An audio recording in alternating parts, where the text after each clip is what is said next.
What's up, everyone? Welcome to episode 103 of the RUDIS Wrestling Podcast, brought to you as always by us here at RUDIS. Matt, what's going on in Ohio?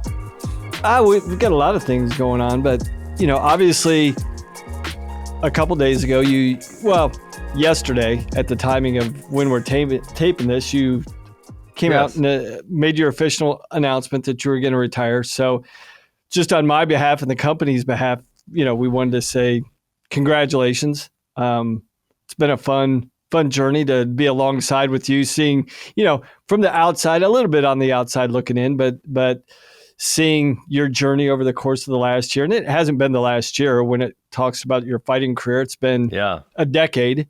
Forever. 2 decades. 2 decades. Oh, my fighting career, a decade. Yeah. I mean, really, I was thinking about what I don't want to say like fully dedicated my life, but when I said I'm all in on wrestling, I'm going all the way in, which didn't really happen in my era. Definitely didn't happen in your era either. That was fall of 1999. So I've been going fairly nonstop. I take one little bit of time off due to some neck issues I had, but that's really it. Other than that, I've been going full bore since 1999. So yeah, I just wanted to say congratulations on everything. Obviously, I appreciate and respect how you carried yourself. Obviously, you've achieved some great things, won world titles in a couple different organizations. But the one thing I guess I wanted to say to you, and I don't want to be sappy or anything like that, it's just the way you carried yourself. And it wasn't about the titles. It wasn't about the belts. It's about how you embraced, how you attacked challenges, how you put yourself out there, win or lose. And, what a great model and representation you are to all athletes in whatever endeavor they choose to pursue, and how to handle and navigate success and failure, and really get an understanding of that's really not what defines you, and how you define yourself and the opportunities and how you attack them. It's just been really refreshing in this day and age to see how candid, how open, how honest you are about things, how you've embraced victory and defeat in the same way. And I think, that living representation of something is not something we see in this day and age too much. So wanted to say, you already know how much I respect you, but it means something to me to be able to say this on a public platform, what you've meant to me and what I've seen you're a man of your word. And that's a tough thing to achieve, when you put yourself out there so publicly in the eye and you open yourself up for all the good and the bad, and how you've been able to navigate that. I really admire the way you've handled that, the amount of respect I had for you, before I knew you, and what I have for you now. I just want to pass that along and say, I appreciate you and everything you've done, for wrestling and MMA. Thanks. Yeah, I appreciate it. And I'm not done taking on challenges. Maybe there will be no more in the physical realm of challenges, but I feel like I got a lot of shaking up of the world to do still. So we'll see what I can make happen over the next, 40, 50, 60 years. We'll see. I feel like I got a lot left. Yeah, so it's on to the next thing. I think this is it's more like this is an exciting thing. Now it opens you up to really attack some of the things that I know you've been looking at, that you've got a ton of interest outside of the sport and in the sport of wrestling, and now that you're officially stepping away from the competitive realm, it's going to be exciting to see all the new initiatives you attack, and how you're going to continue to elevate the sport of wrestling, because I know that's always going to be one of your main initiatives and want to be one of your central focuses. So it'll be exciting to see how things come along in the next couple of years. I agree. I'm pumped for the future. I'm also pumped about last weekend. Matt, you know what I want to bring up again? We talked about this yesterday, but I've thought about it like 4 times, and every single time I even tweeted about it. I started dying. Nick Suriano brought one singlet to qualify for the Olympic team trials, and it was the wrong color. Oh, I'm dying laughing about it. Like, the audacity he has to do that. It's so fantastic. I mean, like 3 or 4 times, like I thought about it yesterday, and I just started chuckling about, oh my God, this is so funny. Like I'm not trying to insult him. I think it's freaking awesome. Yeah, he does it. I mean, like it or not, he does it his way. And you know, it's similar to what I was saying about you. Like he's chosen to do things his way. He's not going to make excuses. He's not going to apologize. I respect the guy. Yes. Like this is who he is. Oh my God. And like Matt, you never thought he thought to say to one of his teammates, "Hey, bro, you got a blue singlet and red singlet for me?" Nah, I'm just gonna go wrestle with my orange singlet. Yeah. Like, oh my God. Oh, it's so fantastic. It literally made me laugh like 4 times yesterday. Yeah. No, I mean, just being in there and seeing it, how it went down is almost like, what do you mean I need another singlet? I'm here to scrap. Oh my God. Do we really need to, and then he's stolen the Sean singlet. Oh my God. Come on. Wow. Yeah, that was great. Seriously.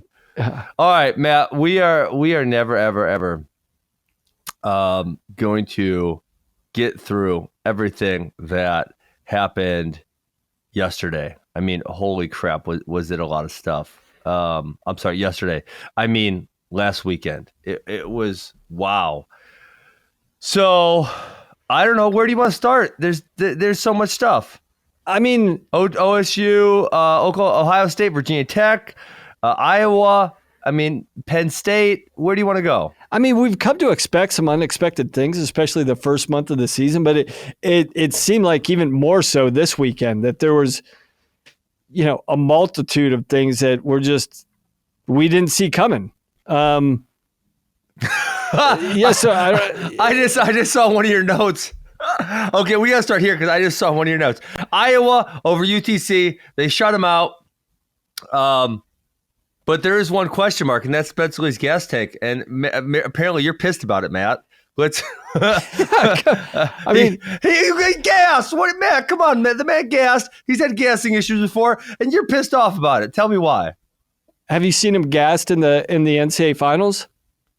I see him win the NCAA finals. Exactly. End of story. That's the extent of what I think about Spencer Lee's gas tank in November. I don't care. It's not important. Yeah. Hey, people. Yeah. He still won, right? He still got his hand raised. I don't care how it looked. I care how it looks like in March. Yeah. And so, wow. Yeah, his gas tank, the knee brace, the this or that. You know what? That doesn't really affect me one way or the other. The man got his hand raised. He did what he had to do. His team shut out UTC. Okay. Now, if we have this issue in March, which we've never seen, have we seen a few things at the first half of the year that we make us scratch our heads? Yeah, but yeah, that's fair. You know, do we want to dig into all these things? If we want to set this standard to Spencer Lee, you know, I could go on and on. If we want to talk about people's gas tank in March, what does that have to do with anything, Ben? So who really roasted him about it? Because obviously I saw that it was an issue, but I didn't really see anyone bust his ass too bad. No, I just saw some comments here or there. I'm like, I saw a handful of comments on Twitter. Yeah, definitely. I mean, what do you want? I mean, what do you want out of the guy? I mean, we kind of touched on it yesterday in the podcast. What do you want out of this guy? Like, do you expect this guy to be in peak form November through March? You know what? Do you remember what I said last year, Matt? The terrible prediction I made about Spencer Lee? Refresh my memory. I said he wasn't going to go 7 minutes. No, yes. He was going to tech fall or pin everybody that year. Yeah. Which is never, ever, it was one of my goals. It has never, ever, ever been done. To my knowledge, never been done in the history of college wrestling. So I kind of thought Zane or Nolf might get there. They were both pretty close. Nickel got pretty close, but no one's ever done it. So I thought Spencer would do it, and now he already ruined it on match 1 for his junior season. But you know what? If he came out and said that was his goal, like I've never seen Spencer Lee say, "Hey, my goal is to win the Hodge." It was my goal for him. Yeah. But that's my thing. He could win the Hodge this year. So listen, I'm putting out my rankings starting December 1st for the Hodge. I think he's top 4 right off the bat, in my opinion. He could definitely win it this year, so he should put some effort towards that, because that's obviously a prestigious award that not a lot of people have the opportunity to put their hands on. For sure. And so, maybe it's one of those things where as you progress in your career, and especially when you've had success like he has, winning his first 2 titles in his first 2 years, you kind of have to reassess what that goal is, right? Now, all of a sudden, and you can speak to this better than me, but you have to continue to refine and reset the bar for what your goal is. Like, I don't think the goal for Spencer Lee this year, the given is an NCAA title. He's already done that twice. So how do you continue to keep yourself motivated and set that standard even higher when you've already accomplished the ultimate end game in college wrestling, which is to win an NCAA title? So all of a sudden, you set the bar at Hodge, and then that's what drives you. Because otherwise, if all he wants to do is win another NCAA title, that can't be all that exciting for him, seeing that he's already done it twice. I wouldn't think. Right, I could be off. So yeah, I mean, I think he's probably in his mind and has probably reset it. He's probably got some other goals, and maybe it's the Olympic gold. Maybe he's pacing himself and we don't even know it, because he's got an end game in mind. It's like, okay, I can't, be what you want me to be, what the public wants to be in November.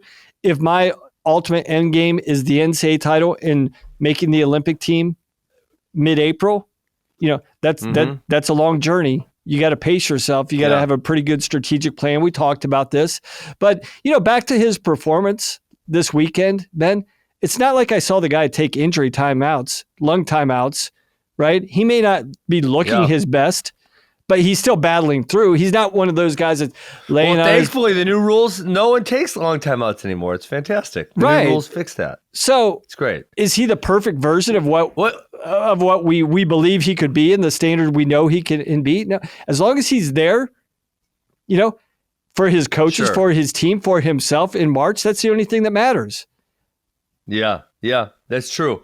Okay, what do you think about two things here? DeSanto to 41. I didn't see the weigh-in sheet. I don't know what he actually weighed in at. But to pair with that, you had Gavin Teasdale went to Luther. It was I can't remember which open it was. D3 tournament. College open. Luther tournament. Yeah, and he lost to a D3 kid in the semifinals who isn't all that. That kid actually lost in finals. He's not all that great.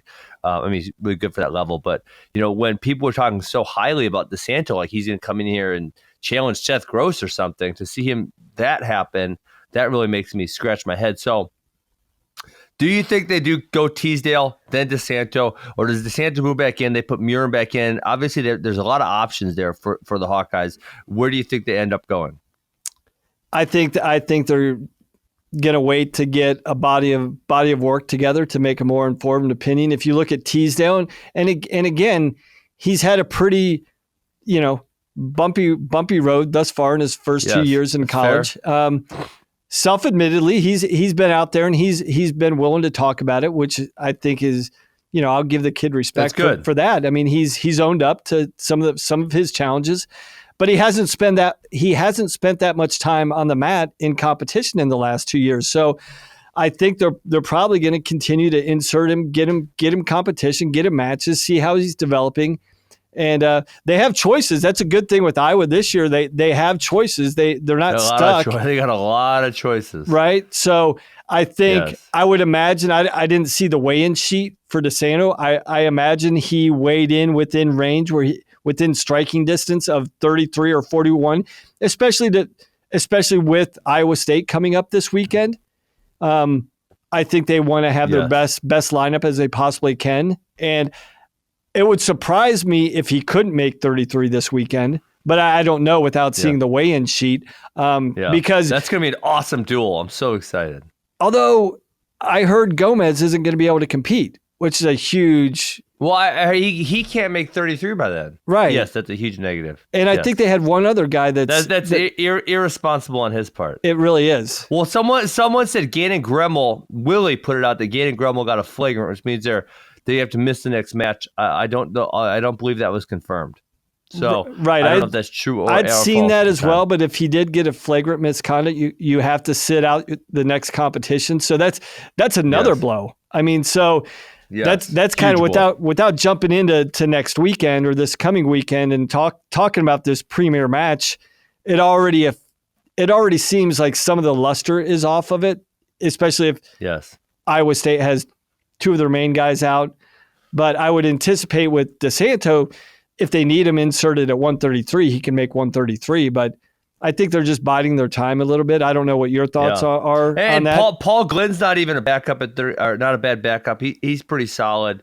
So okay, let's get off the Hawkeyes. I am excited for Iowa State. Let's then go to the Black Knight Invitational. And I want to get your homer take on this. Penn State lost to Army. And listen, I know they didn't have Cassar, and I know they didn't have Vincenzo because he was at NYC, which I don't know why Cassar didn't show up. No one said that. But man, Penn State losing to Army, that's something I didn't see coming, even with two people out of the lineup. Because this was a scored invitational, correct? It wasn't an open tournament. Yes, I believe it's the Black Knight Invitational. It was a scored invitational, yes. And there was Michigan was there. There's a few other solid teams there. I mean, no real high level marquee matchups, but there were some good matches there. Army actually has a really good team this year. I mean, they're 74. Harvey's ranked pretty high. McCormick at 65 is ranked pretty high. I believe they're 57. He lost to Will Gawan. I think he's ranked. They're 25. Chalofu's ranked. I believe they're heavyweight. Sullivan? I think he's ranked. So yeah, they have a pretty good squad this year.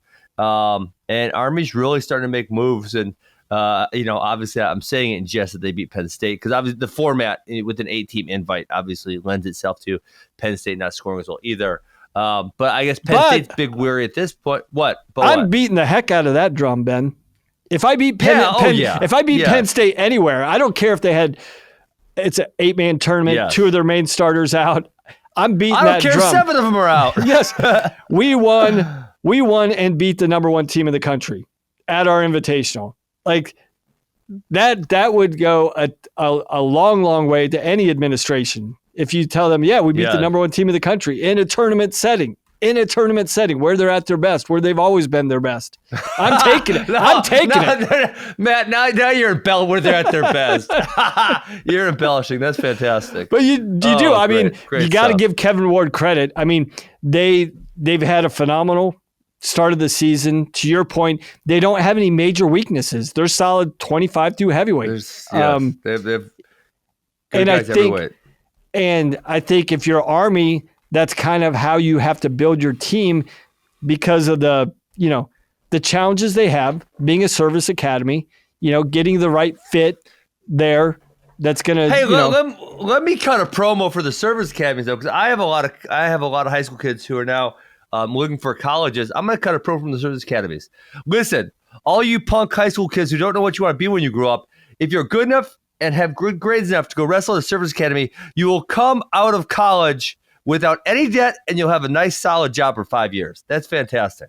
Go to Army, Navy, Air Force. Who am I missing? Am I missing anybody? No. Yeah, free education. That was not. I was not paid to say that. That's just how I feel. But it is. What you want to do when you grow up. Free education, guaranteed employment for 5 years after you graduate, or longer if you stay. Or longer, yeah. If you stay in it, you're going to be an officer upon graduation. And then that starts sounding really good, man. If you don't know what you want to do when you grow up, like I have a few kids like that who are probably good at wrestle at the D1 level. Like, dude, go do it. Especially Army's pretty good right now. Navy's pretty good right now. I mean, Air Force is getting better. Sam Barber's doing a great job. And you're going to be attractive. Look how marketable you are. Just put this on your resume. Service Academy graduate.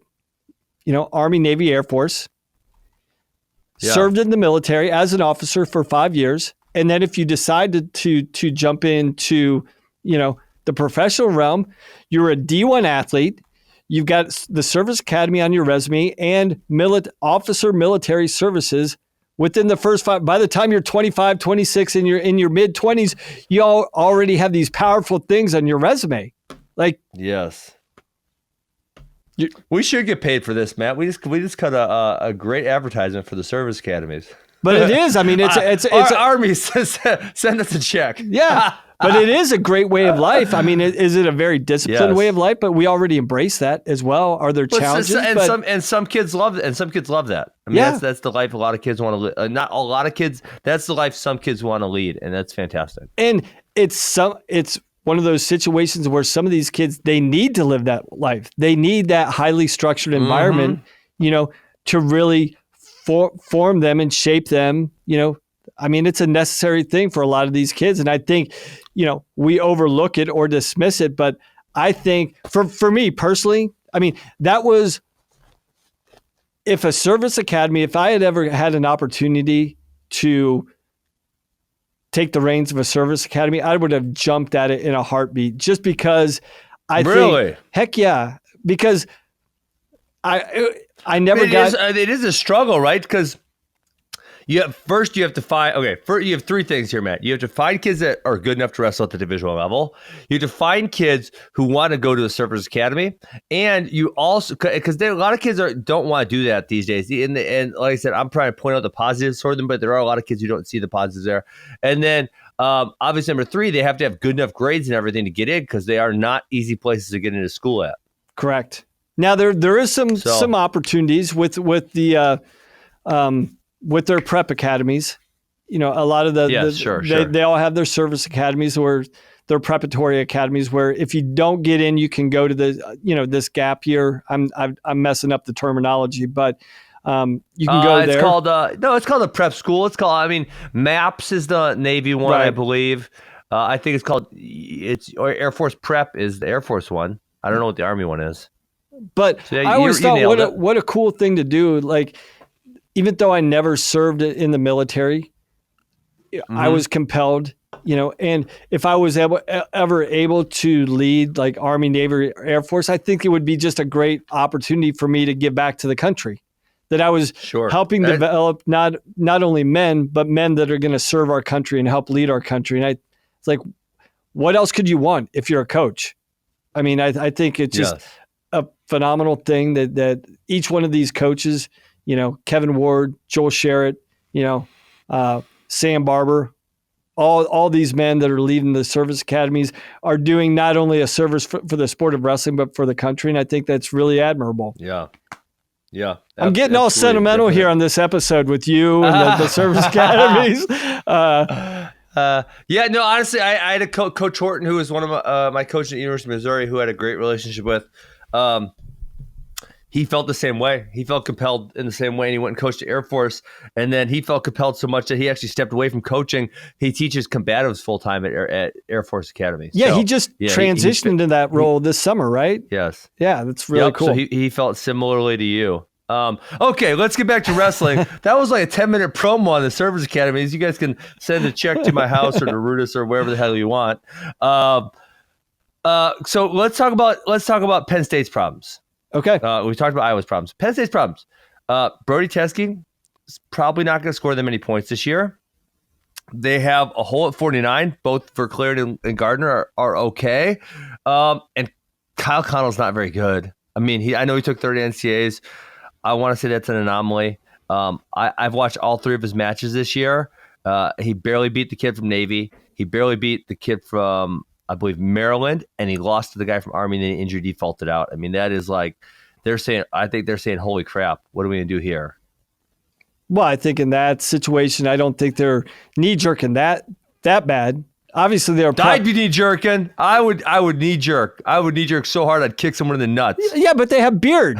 The thing is, like, they may be. But Beard lost to, Bullsack, who's ranked like 20th. Yeah. What's Bullsack ranked? Right around 20, 23rd. He's 23rd. He's 23rd. Yes. Yeah. So I would be knee-jerking. And I think they're probably, that they're assessing everything. They're evaluating everything. Yeah. But until he lost to Central Michigan. I missed it. He lost to the Central Michigan kid. And again, I'm jumping here. I am. I'm waving the flag that you beat on me for jumping on the bandwagon. But until I knew it. I knew it was coming. Hey, you know what? But I've got a point. Until they prove to us that they don't know how to navigate this or they take a misstep, they've always shown that they make the right personnel decision and have the right 10 guys in the lineup near the end of the year. But Iowa's 10 deep right now. I mean, they're looking like, I'm not saying they're an All-American every weight, but they have an opportunity every single weight. So if you're Penn State and you're saying, okay, I'm not scoring at 25, probably not scoring at 49, shoot, I'm not going to score at 97 where I had a guy who was ranked number 3. Like, that's like, oh, man, we better get cranking. We better get cranking this up. And on top of that, they don't have 20 bonus points coming out of Nickel and Nolf. No, I think those are all reasonable arguments. But again, I'm going to stick on the side of, hey, until they prove us something different, they've shown that they know how to navigate. They know how to make the strategic decisions and develop and put the 10 best guys at the end of the year. And now on the flip side, I think that's what we could say that Iowa hasn't done. How many times in the past 8 years plus can we say, hey, I think Iowa has the opportunity to win a national title? They haven't done it in that time frame.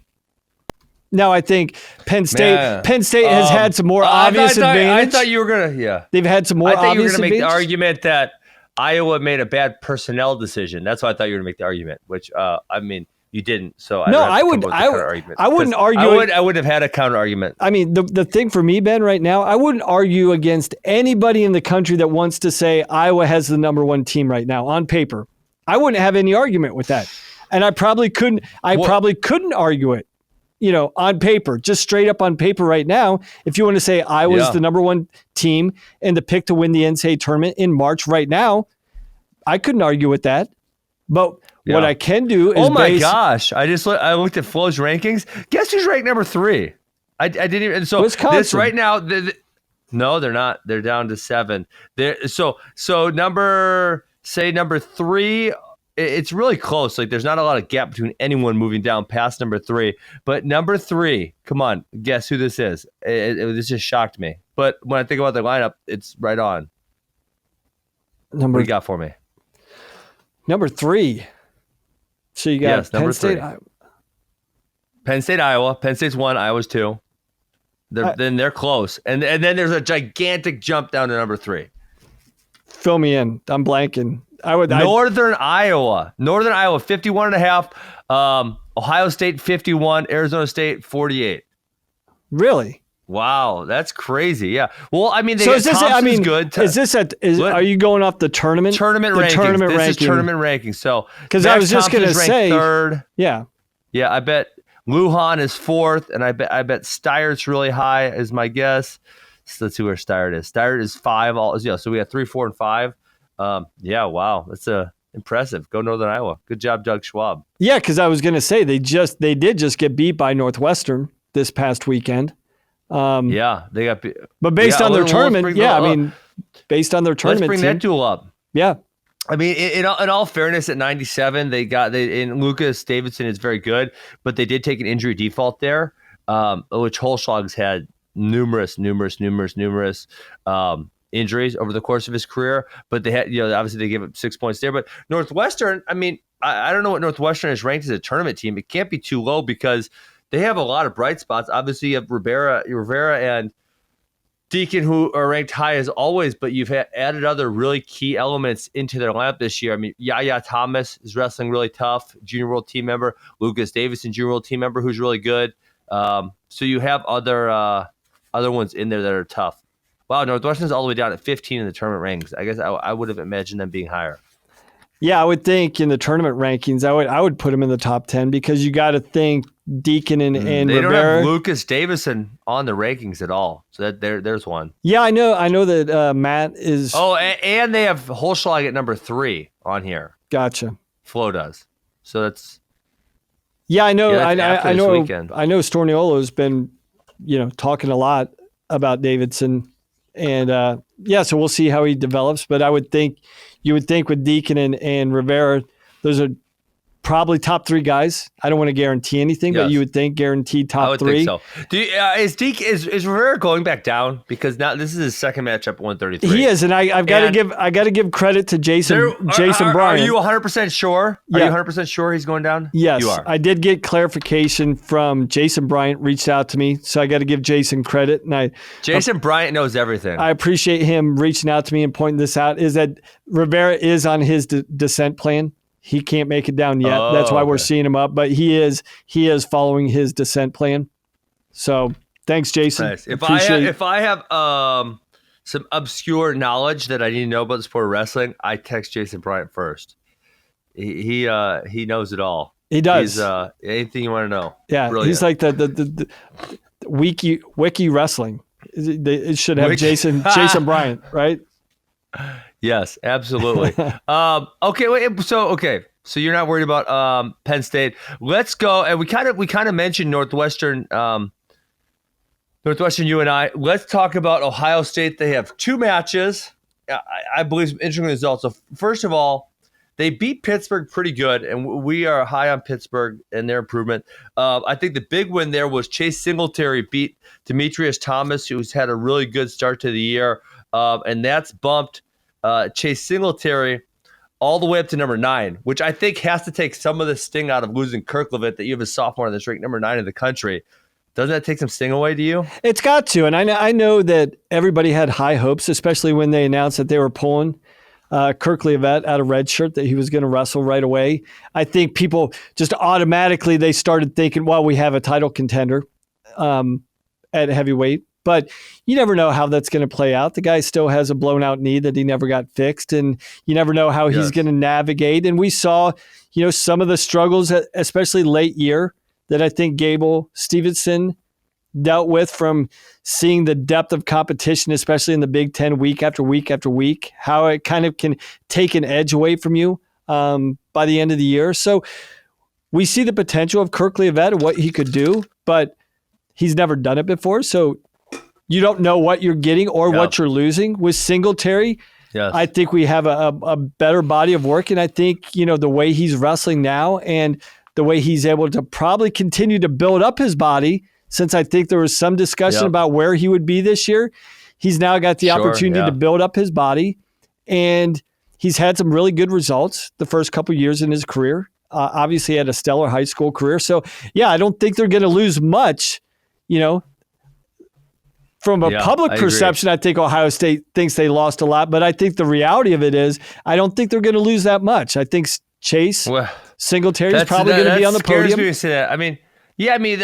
There's a chance. Who knows? Kirk Levitt, who knows where he ends up or where he goes or injuries? You don't know anything, right? The future is not guaranteed, and you have Chase Singletary as number 9. So I guess the future will give us an indication of where that's going to end up, but. I guess the other big news for Ohio State, man, their lineup is wild. Sammy Sasso gets decked by, is it Brent Moore or Mitch Moore? I think it was Brent, right? Brent, 149, whichever one that is. Did you watch that match? Brent Moore. No, I just caught a little clip of it. Doesn't really, Sasso does some risky stuff. It's going to happen. Doesn't totally make me think he's not as good as I thought he was. Obviously, it waters it down just a little bit, but I'm not crapping on him or anything. No, and I think he's probably most likely going to take a few more of these throughout the year. And just to your point, his style of wrestling, he takes risks. He wants to score points, and when you've got that mentality, especially at a younger age, when I saw the exchange and when he ended up getting put on his back and ultimately getting pinned, it's almost like he was too deep. His attack was too good because he was overcommitted with his hips, that his hips were so committed that all his weight was back on his heels. And Moore just kind of chest and hip bumped him, and then bum rushed him to his back. But those guys, Moore and the Moore brothers, they're St. Paris Graham guys, right? Correct. Yep. Yeah, usually when Sammy hits that duck under type motion, usually you don't have the guy under the near arm. If you watch it, he's under the near arm. I just pulled it up on my computer. And that's kind of where you lead into trouble, because even if he's under the other arm, and so the outside arm, that you could pop him up with the near arm, right? But so somehow Brent Moore got under that near arm, and that's kind of what led to the demise, if you will. Yeah. So is that fair? Yeah. Okay. Yeah, fair. So again, I think Ohio State overall, before we move on, I think they're a definite work in progress. I don't think the coaching staff by any means was happy with this performance. It wasn't about the defeat, but it was more about the performance that was put forth by Ohio State. And I think that's probably what the coaching staff is really evaluating. Not obviously you want your best guys, but who's going to give the best effort as well. And I think, I don't think they've probably been satisfied, the way the first 3 weeks of the season have gone. But I think just like Iowa and Penn State, they have parts that they can move around and adjust to kind of get their best 10 set up. But I don't think they're knee-jerking by any means or freaking out. They're just thinking, okay, we've got to... They should be freaking out. They should be freaking out a little bit. On the positive note, we got to bring up the one positive. The biggest positive for them was that Ethan Smith got a big win. This is a big-time recruit who had been kind of doing well, but not gotten over that elite hump. And is that fair to say? Yep. And he beats David McFadden. I mean, that's a huge win for him. But then on Friday night, he lost to Jake Wenzel of Pittsburgh. So, I guess mixed results with Ethan Smith, but for him, his first elite win, which is, I think it's a big deal. And he probably needed that psychologically more than anything, right? I think physically he's probably trying to still adapt to 165, but as you're trying to adapt and you're psychologically you're taking blows week in and week out like he has in the first 3 weeks. It's got to put a seed of doubt in your mind about, am I really a 65 pounder? So I think for him getting a big time win against an All-American, even though McFadden is dropping down from 74 as well, just like McFadden's Smith. good though. I mean, he's really good. All-American. Really good. I mean, he's that guy that we think can be in the finals, potentially. Yeah. I agree. I think he could be. So, okay, Ohio State. Yeah, I guess the big news for them, they got Anthony Etchemendia. Also softens the blow of losing Kirk Levitt, I would think. And so the funny thing is, and Flo keeps saying this, but I'm not sure exactly where they're going to go with it. Etchemendia would be eligible to wrestle second semester this year. I'm not actually sure where to go with it because they got Pletcher and Sasso, who, that's what number, two guys you think probably can challenge for titles at those weight classes. And, I don't really foresee, obviously Pletcher could get down to 33, but Kinner's not bad. You maybe have Keyshawn coming back at 57. Everyone's kind of quiet on that one, so I don't know exactly what's going on there. But you got to think Sasso, it looks like a 49-pounder. He doesn't look too big for 149. So I don't know. Why don't you sit Etchemendia on the bench for the year and let Pletcher graduate, or let Sasso get bigger in the offseason? One of those things. I just don't see I don't see why you would rush him in there. Does that make sense? Yeah, I'm with you. I'm with you in the sense. Don't rush him in. Don't rush him in. And number two, I'm sure I think there's probably, and I've heard enough about the situation where I think that they probably have to navigate through some things academically and eligibility wise. Oh, interesting. Yeah. So they probably have to sort that out first before wrestling's even a discussion. But even if wrestling is a discussion, to your point, I don't know if it's necessary at this point. Why not put a kid in an environment? He's recently new to the country, so obviously he's got some challenges from probably a language standpoint, and that could probably carry over into the classroom. Why not create a soft landing spot where he can get his feet underneath him academically, get off to a good start, get some preparation, get some buffer in the classroom? Because if you throw him in right away and he's maybe not fully prepared, why would you run the risk of wrestling the kid for 3 months and then he's ineligible next year? And then you you throw that on top of a kid's head, and it's easy for them to get underwater really quickly. So it'll be interesting. I'm sure these are all discussions that are taking place over in Columbus, but it doesn't seem like they need to force this piece into the puzzle. Let's let him sit out for the semester. No big deal. You're still in a good spot. You have good guys at all of those weight classes. Yeah. Let it marinate. Now, okay, Stanford. Okay, go ahead. What do you want? Well, I know, like as always, we're running late on time, and I know we always run late on time. It seems like every single show. One of the duels that you really wanted to jump into was Rider, Minnesota. Oh, I thought you were gonna bring up Mizzou, Illinois, because it appears as though I've been neglecting to bring that one up because Mizzou just lost their second duel.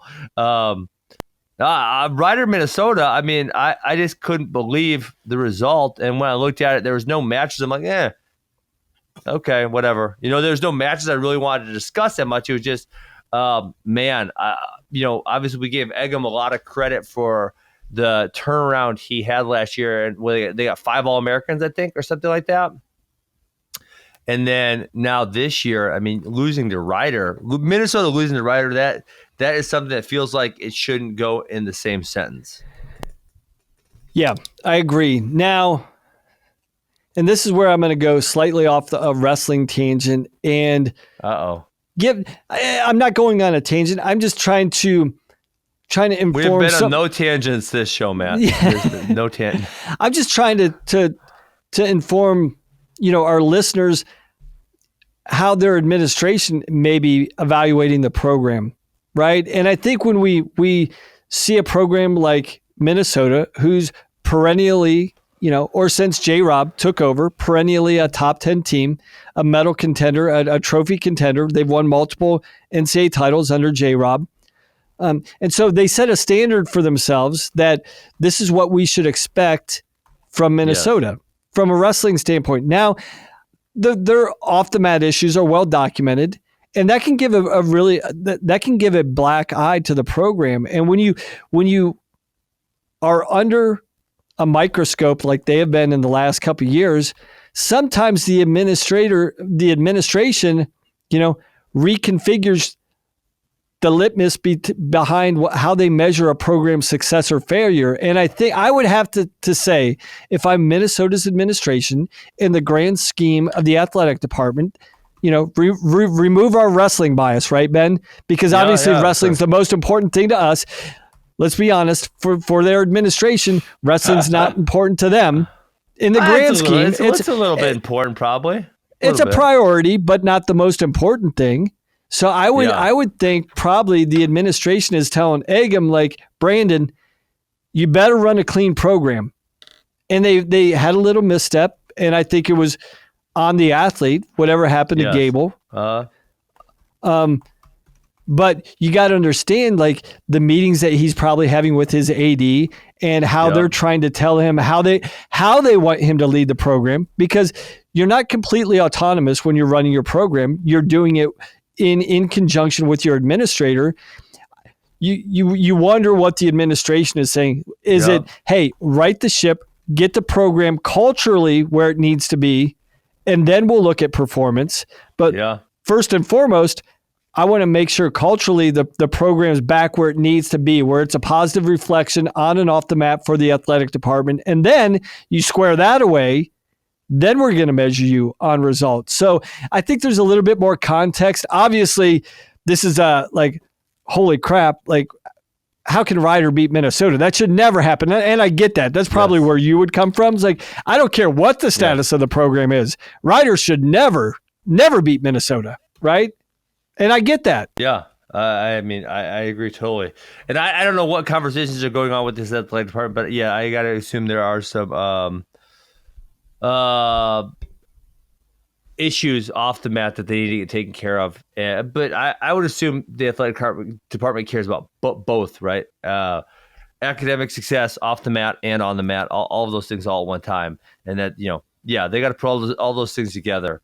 But yes, losing to Rider is highly, highly disappointing. Okay, let's just talk about for 1 minute Well, you want to say good job, Michigan State, which I agree. They beat both Oklahoma and Kent State, and they are a much better team. Correct? Correct. Way better. Yeah, and I think better. And my thing is, we've seen people pile on to Michigan State for so long. Like, hey, let's not forget. Hey, give a guy some credit. Like they've been getting piled on for a long period of time. Give Roger Chandler a lot of credit for what he's doing at Michigan State, how he's shaping the culture, redirecting it, and I'm happy for Roger. I'm happy for the success he's having, and I think sometimes we pile on and we don't give credit. I think we should give credit here. That's fair. Okay. It's good. I agree. I was going to mention Stanford beating North Carolina. We won't really talk about that duel because we are running out of time. Missouri, Illinois, I got to say, there was a few positive results in there for Missouri, but yeah, they're having a tough start to the year. Obviously Mako lost to Broad Eagle, a guy he's had issues with in the past. I think the big one for them that was really disappointing was Connor Flynn losing to not Eric Barone. It's Joey Gunther. That was a big loss, and that was kind of what swung the duel. If they win that match, I'm pretty sure that they win the duel. And then Illinois has got two really good guys in the Broadnagle brothers. I've known these guys since they were, I think freshmen or something. There's hardworking, good kids. And now I believe both of them are ranked in the top. Let's see where they're ranked at. It's 65 and 84, right? 65 and 84. I believe both of them are ranked at those two weight classes now. They're good kids. They're going to make a difference in Illinois' program forward. There's not a doubt about that.